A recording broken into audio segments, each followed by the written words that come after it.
I had a few questions on my most recent video about the RG35XX and whether or not the new firmware update that was available from Anbernic solved any of the issues. So this firmware update was released at the tail end of last year. The review I had was based off of stock, what it came with. So this is about 2 weeks newer version of firmware. And one of the things that it's supposed to add in is the ability to change the aspect ratio. And was one of the things I mentioned in the video that this handheld could not do. This does, in fact, add in the ability to adjust the ratio for Game Boy, Game Boy Advance, Game Boy Color, and the NES. It does not, however, add it in for things like the Wonderswan or the Neo-Geo Pocket Color or SNES or any other system that would sometimes use a little bit different resolution.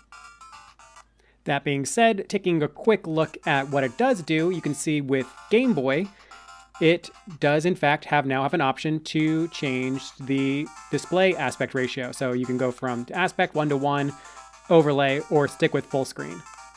And I must say the 1:1 and the overlay, which is basically the same thing with just a border around it, looks pretty good. It displays especially like on Game Boy, it fills the screen pretty well, and it has this nice little border around it, and I think it does a pretty good job. It is not obviously as big anymore, but it does a pretty good job of showcasing, unadjusted graphics for the console. One unintended side effect of this is there is now a popping in music and everything with Game Boy and Game Boy Color games when you use pretty much anything other than the full screen. So something in the code is now causing the music to pop, and you can hear it here in Harry Potter for Game Boy Color.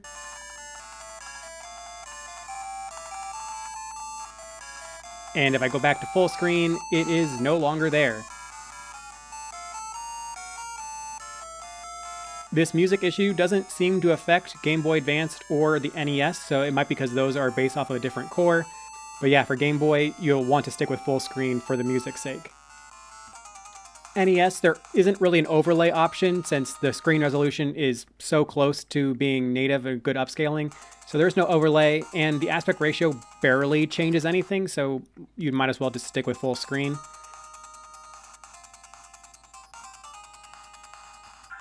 Moving over to Game Boy Advance, and you can see something that maybe you saw in the Game Boy Color stuff, that when you change the aspect ratio, what it's really doing is squishing down the video and not actually rendering at the correct aspect ratio resolution.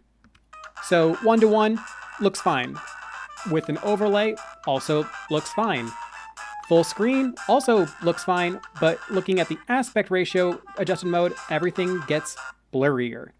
And that's just because it's taking the full screen image and bringing it down.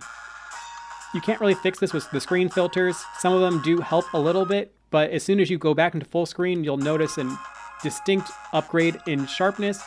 And then, yeah, it's just because it's really just taking the image from full screen and squishing it down, and it just doesn't look very good at all. So for Game Boy, you'll need to run at full resolution if you want good sound. For Game Boy Advance, you have to run at full resolution or 1:1 if you want good graphics. And for NES, if you're going to run aspect ratio correct, you might as well just run full screen since it's so minute of a difference. But at least the 1:1 works there well too.